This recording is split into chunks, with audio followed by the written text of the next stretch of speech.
Šajā nedēļas nogalē Ventspilī jau 14. reizi notiks Geto Games festivāls, kas pulcēs sportistus un apmeklētājus no dažādām pasaules valstīm. Kas šogad gaidāms festivālā, kā mainās ielu sporta kultūra un kāpēc šis pasākums joprojām ir brīnišķīga vasaras tradīcija, saruna ar Geto Games līderi Raimondu Elbakjānu un skrituļu slidotāju un skrituļu slidošanas sacensību organizatoru Nilu Jansonu. Labrīt! Labrīt! Labrīt! Raimond, vispirms jums jautājums, kā jūs vērtētu, kas šo gadu laikā visvairāk ir mainījies Geto Games festivālā? Mērogs, sportistu līmenis, apmeklētāju skaits un gaidas? Es tā kaut kā domāju, vakar arī atbildēju uz līdzīgu jautājumu. Kas mainījās pasaules kausā pa 4 gadiem? Tātad Argentīna tik un tā spēlēja finālā. Tikai spēlēja nevis pret Franciju, bet spēlēja pret Spāniju. Un jāteic tā, ka mums kā organizatoriem pats svarīgākā daļa ir veidot platformu, kur attīstās aug jauni atlēti, un tā brīža top atlēti var atnākt sacensties, un tieši viņi ir tie, kas veido šo saturu. Ja tā skatās cauri gadiem, bieži vien saka, tur jaunieši palikuši tur švakāki, mīkstāki, citādāki, vēl kaut kādi. Es teiktu, ka tā nav, jo katrs nākamais atlēts Latvijā, piemēram, BMX-ā tāds kā Ernests Zēbolts nekad nav bijis piedzīvots. Pagaidām vienīgais nemainīgi, tāpat kā 14 gadus Geto Games, tāpat arī Nils Jansons 14 gadus joprojām ir absolūti nepārspēts skrituļu slidošanā Latvijā. Bet kopumā šie dalībnieki ir tie, kas veido tieši šo sportisko saturu. Mēs kā organizatori varam bīdīt vietām, tur mainīt burgerus ar kebabiem un ieeju ar izēju, toaletes pārlikt vietām un tā tālāk. Bet tieši šie paši cilvēki ir tie, kas veido šo iespaidīgo stāstu. Kad tu minēji, ka Nils jau 14 gadus nav pārspēts Latvijā, tāda smaga nopūta. Tas nozīmē, ka varbūt tā interese vēl nav tik liela, nevis vēl, bet joprojām nav tik interese liela par skrituļu slidošanu. Vai tas tiešām tiek uztverts par tādu nišas sporta veidu joprojām?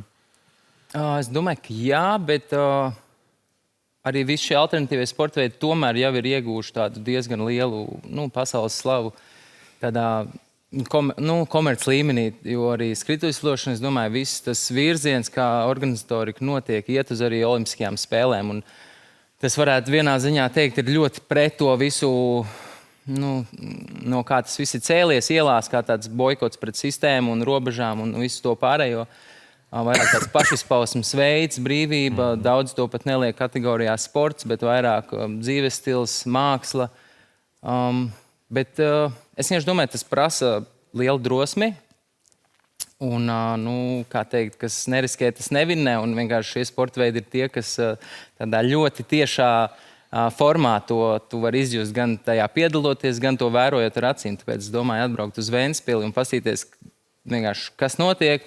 Tas ir pavisam citādāk nekā YouTube'ā skatīties, ko dara visi tur tie trakie gan ar riteņiem, slidām, močiem un tā tālāk. Izjust dzīvē. Jā, jo tu vari just, tas ir īsts cilvēks, uzņemās, tur nav vietas kaut kādām bailēm un vispār pieļaut kaut kāds cits scenārijs. Tas ir vienkārši, man liekas, iedvesmojoši pastīties, kā tie tādi mūsu laiku ne gladiatori, bet kaut kādā ziņā tas vienkārši ir šovs un skaidrs, tas ir zināms risks, bet viss tā pats skrituļu slidošana, visi šie sporta veidi, tas ir, lai to darītu, tur nav jāiet uz skateparku, tur nav jālaiž gaisā, tas viss ir, to var darīt arī. Zinu, ko es vēl tikai padomāju, kad, teiksim, tagad skaties telefonā, tur viss sanāk.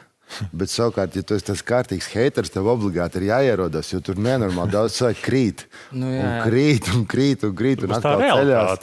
Jā, tur tā lieta, tā ir tā lielākā starpība starp telefonu un to, ko var piedzīvot Ventspils festivālā. Tad tur tā arī piedāvājums redzēt realitāti, ja? Īsto dzīvi, nevis izsapņot to ar ekrānā. Jā, bet Nils, es gribēju prasīt, tev titrā rakstīts inline sacensību organizators. Varbūt nedaudz plašāk, ko tas nozīmē?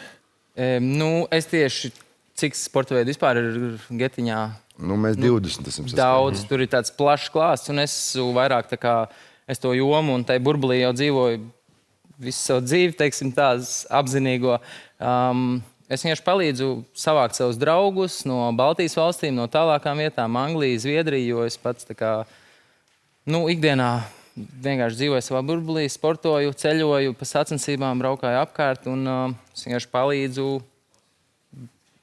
sadarbojoties ar Latvijas skrituļslidošanas federāciju, lai tas būtu Latvijas čempionāts skrituļslidošanā, kas arī manā laikā, kad es sāku to nodarboties, mēs tur ziemā gājām, kaisījām sāli, kaut ko savā nodabā slidojām, daudzījāmies. Tā kā vienkārši, un tagad tas ir aizgājis līdz tādam oficiālam ļoti statusam, kas ir svarīgi, lai tomēr vecāki redzētu, ka tas ir kaut kas mērķtiecīgs, ka tas nav tikai vandālisms ielās, bet tas ir mērķtiecīgs sporta veids, ka tur, kā teikt, mēs ejam, nospraužam mērķi, krītam, ceļamies augšā atkal. Un, tāpēc es palīdzu veidot šo vienkārši komunu arī Latvijā un organizēju šīs sacensības, lai galvenokārt jauniešiem būtu telpa izaugsmē, vecāki redzētu, ka ir kaut kas vairāk kā tikai futbols un basketbols un kā teikt, tradicionālais sporta veidi. Un ir vienkārši alternatīvas tiem, kas ir vairāk individuālisti, kas varbūt grib kaut ko justies ekstrēmāku brīvi. grib, Jā, nevis iet tikai ātrāk, tālāk, stiprāk, bet vienkārši tā kā Arī sajūtas, saka priekšā. Jā.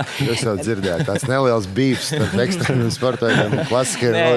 Lai kā es censtos visus šos gadus salikt visus kopā, tomēr tur tie basketbolisti, tur tie futbolisti. Personība tipi ir gan atšķirīgi, lai katrs atrastu to, kas viņam širdī tuvāks. Un tad Geto Games Ventspilī tur var visa ģimene atbraukt un redzēt, ka vienam bērnam patiks tas, tētim patiks tas, mammai patiks šitas vairāk, un tur tas skaistums, ka mēs esam atšķirīgi. Katrai gaumei, bet tad ieskicējiet, kāda sporta veida varēs būt tai mammai un pirmkārt, bērnam. būs iespēja paskatīties mūsu kaut kādu Nauru Miezi kopā ar Mongolijas komandu, jo būs kvests sacensības ar ceļzīmu uz Lozānu.